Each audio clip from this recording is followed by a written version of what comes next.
أعوذ بالله من الشيطان الرجيم. بسم الله الرحمن الرحيم.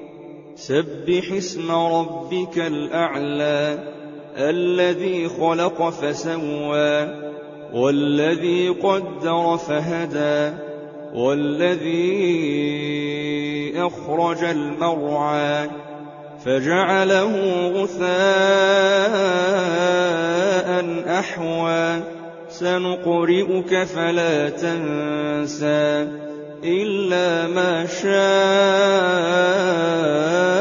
الله إنه يعلم الجهر وما يخفى ونيسرك لليسرى فذكر إن نفعت الذكرى سيذكر من يخشى ويتجنبها الأشقى الذي يصلى النار الكبرى ثم لا يموت فيها ولا يحيا قد أفلح من تزكى وذكر اسم ربه فصلى بل تؤثرون الحياة الدنيا والآخرة خير وأبقى إن هذا لفي الصحف الأولى صحف إبراهيم وموسى.